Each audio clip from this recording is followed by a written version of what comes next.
Hello and very good evening to my dear students. आज हम करेंगे क्लास 9 के लेसन नंबर 1 अर्थशास्त्र की बुक में से पालमपुर गांव की कहानी के क्वेश्चन आंसर्स। ये सभी क्वेश्चन आंसर्स एनसीईआरटी की बुक में दिए गए हैं। इसके अलावा हमने एक दो क्वेश्चंस एक्स्ट्रा भी लिए हैं।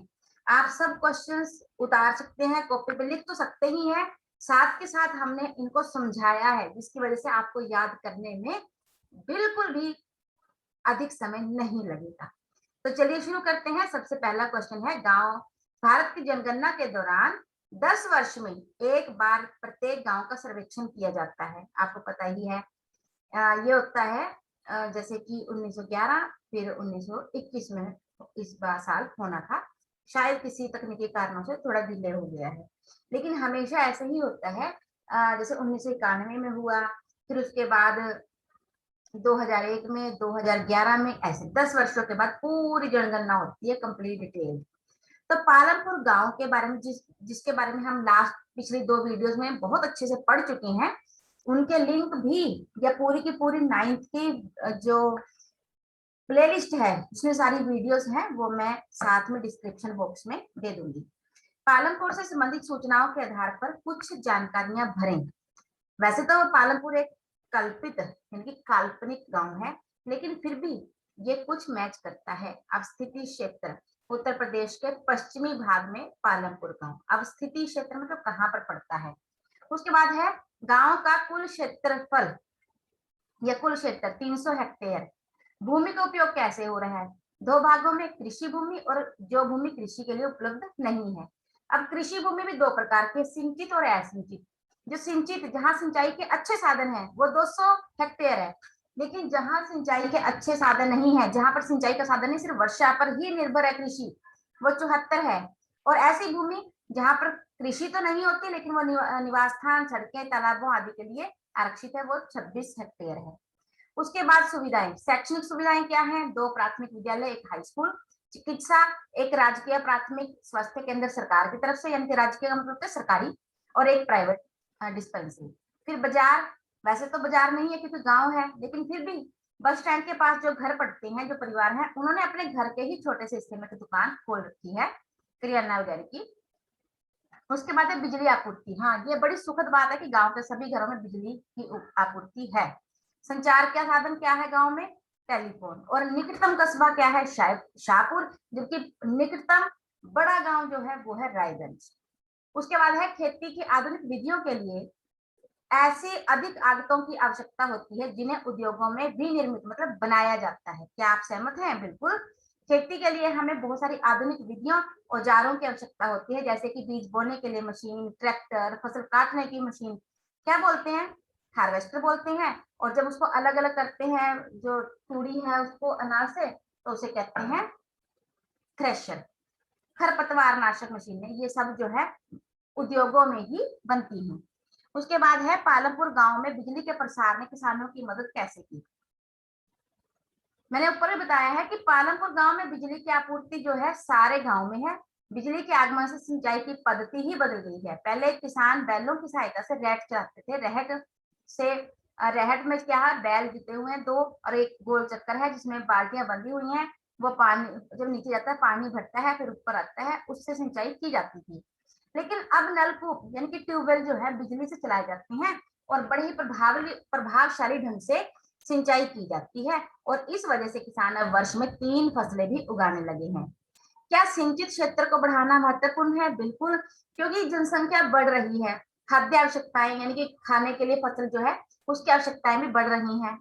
फसल का उत्पादन बढ़ाना आवश्यक है क्योंकि जमीन तो उतनी ही रहनी है, खाद्य की डिमांड बढ़ रही है। और ये तभी हो सकता है जब हम उत्पादन बढ़ाएं, यानी कि एक साल में एक ही भूमि के टुकड़े से 2 से अधिक फसलें निकालें। इसीलिए ऐसी पद्धतियों को अपनाया जाता है ताकि सिंचाई के जरिए आधुनिक विधियों को अपनाया जाए और सिंचित क्षेत्र को बढ़ाया जाए। क्योंकि सिंचाई के साधन जितने अच्छे होंगे उतनी ही ज्यादा फसलें लेने में सुविधा रहेगी। आगे है पालमपुर गांव के 450 परिवारों में भूमि का वितरण कैसे है। देखिए 150 परिवार तो ऐसे हैं क्योंकि टोटल कितने हैं? 450 परिवार हैं। 450 उसमें से 150 परिवार यानी कि 150 परिवार ऐसे हैं जिनके पास जमीन नहीं है, 240 हैं जिनके पास 2 हेक्टेयर से कम है, और 60 परिवार ऐसे हैं जिनके पास 2 हेक्टेयर से अधिक है, वो जो कि 10 हेक्टेयर भी उससे अधिक भी हो सकती है। उसके बाद है पालमपुर में खेतीहर श्रमिकों की मजदूरी न्यूनतम मजदूरी की दर से कम क्यों है। मान लीजिए कि यदि प्रचलित मजदूरी की दर 60 रुपए है, लेकिन पालमपुर में मजदूरों को 60 से भी कम क्यों मिलती है मजदूरी। देखिए सीधा सा कारण है और सीधा सा उत्तर है इसका। पालमपुर गांव में 150 परिवारों के पास कोई भूमि नहीं है, वो खेती हर श्रमिकों के रूप में कार्य करते हैं, ये खेतों में श्रमिकों के रूप में कार्य करते हैं। ऐसे श्रमिकों की संख्या अधिक होने के कारण उनमें प्रतिस्पर्धा है। मान लीजिए कोई श्रमिक ऐसा है जो कि 60 रुपए पे काम करने के लिए तैयार है, परंतु दूसरा आता है वो कहता है कि मुझे काम की ज्यादा आवश्यकता है, मैं 55 पे ही काम कर दूंगा यही काम। उससे अगला आता है वो कहता है 50 पे कर दूंगा।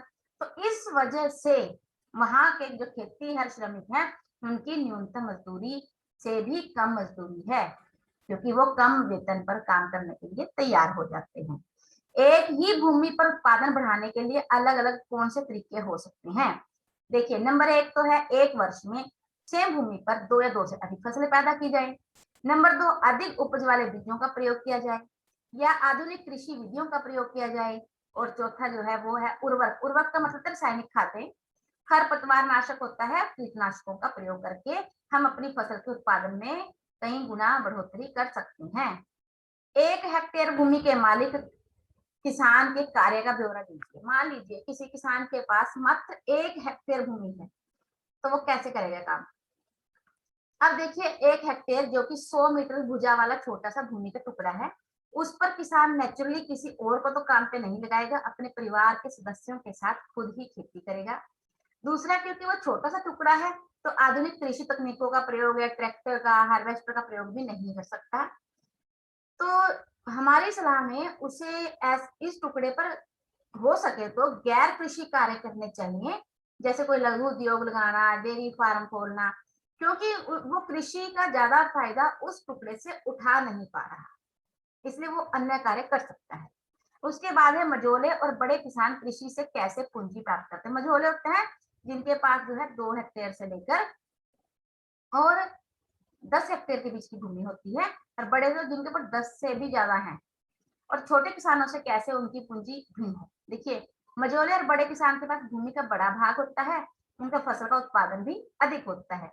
वे अपनी जरूरतों को पूरा करने के बाद अगली फसल की लागत के लिए भी आवश्यक धन की व्यवस्था कर लेते हैं, क्योंकि जितना उनको खर्चा है वो भी पूरा हो जाता है। फिर उनके पास धन बच भी जाता है जिसे वो बैंक में भी जमा करवाते हैं, ब्याज भी लेते हैं, अगली फसल की आगतों के लिए भी पैसे खर्च लेते हैं। लेकिन मर हो जाती है छोटे किसानों की, उन्हें तो अगली फसल उगाने के लिए किसी जमींदार या शाहूकार से ऊंची ब्याज की दर पर पैसे लेने पड़ते हैं और कर्ज चुकाने के लिए बहुत बहुत कष्ट सहना पड़ता है। ऐसे ही एक छोटे से किसान है सविता। उसे किन शर्तों पर तेजपाल से ऋण मिला और क्या ब्याज की कम दर पर बैंक से अगर वो कर्ज लेती तो उसकी स्थिति अलग होती। सविता एक लघु किसान है, उसके पास 1 हेक्टेयर भूमि है, इस पर गेहूं उगाने के लिए उसे कार्यशील पूंजी चाहिए। पूंजी 2 प्रकार की होती है, स्थायी और कार्यशील। जो फसल उगाने से लेकर कटने के बीच में खर्च हो जाती है उसे कार्यशील पूंजी बोलते हैं। जबकि स्थायी पूंजी होती है ऐसी पूंजी जिसे हम बार बार यूज कर सकते हैं, जैसे कि हमने ट्रैक्टर पर पूंजी लगा दी, उस ट्रैक्टर को हम हर साल यूज कर सकते हैं, वो स्थायी पूंजी है। जबकि कार्यशील पूंजी में क्या है, श्रमिकों की मजदूरी है, बीज है, जो हमने बीज खरीदते हैं वो सब कार्यशील पूंजी में आते हैं। तो कार्यशील पूंजी के रूप में से 3,000 रुपए चाहिए, वो तेजपाल के पास जाती है। तेजपाल उसे 24% ब्याज की दर पर 4 महीने के लिए, 4 महीने का 24% ब्याज की दर से उसे पैसे देने के लिए तैयार हो जाता है। लेकिन सविता को यह भी वचन देना पड़ता है कि जब कटाई का मौसम होगा तो वो उसके खेतों में ही काम करेगी और सिर्फ 35 रुपए प्रतिदिन लेगी, जो कि मजदूरी की बहुत दर कम है। यदि सविता बैंक से कर्ज लेती तो उसकी स्थिति अच्छी होती, क्योंकि ब्याज की दर कम भी होती है और उसे बाध्य होकर काम भी ना करना पड़ता। क्वेश्चन नंबर 11 है, अपने क्षेत्र के कुछ पुराने निवासियों से बात करें और पता लगाएं कि पिछले 30 वर्षों में सिंचाई के साधनों में क्या परिवर्तन आया और उत्पादन के तरीकों में क्या परिवर्तन आया। तो हम पहले सिंचाई की बात करते हैं। 30 वर्षों में सिंचाई के साधनों का बहुत अधिक विकास हुआ है।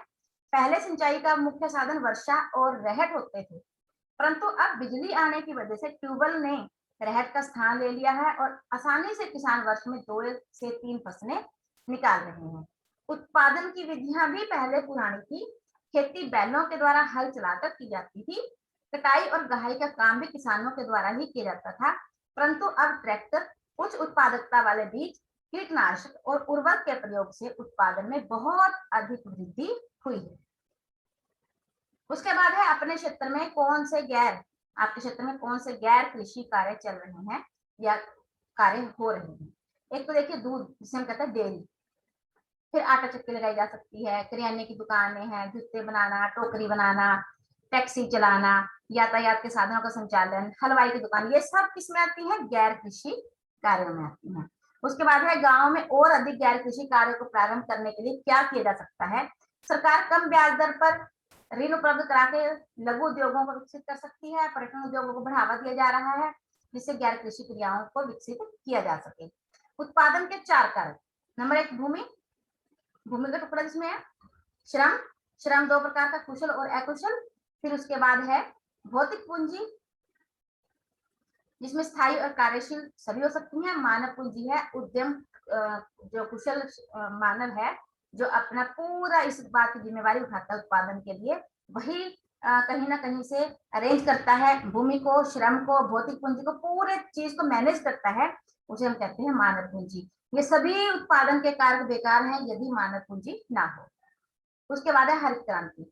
उन्नत किस्म के बीजों, रासायनिक खादों, खरपतवार नाशकों और कृषि उपकरणों का प्रयोग करके कृषि उत्पादन में की जाने वाली आश्चर्यजनक वृद्धि को ही हरित क्रांति कहते हैं, जो भारत में 1960 के दशक में आई। आई होप कि आज की वीडियो भी आपके लिए बहुत ही लाभप्रद रहेगी, आप इससे बहुत फायदा उठाएंगे। सभी क्वेश्चंस आप लिख के भी याद कर सकते हैं और डायरेक्ट वीडियो से भी समझकर याद कर सकते हैं। हमारा यही उद्देश्य है कि आपको अधिक से अधिक लाभ हो, आप जल्दी से समझ पाए हर चीज। इसी के साथ मैं अपनी वाणी को विराम देती हूँ। Thank you so much and have a nice day.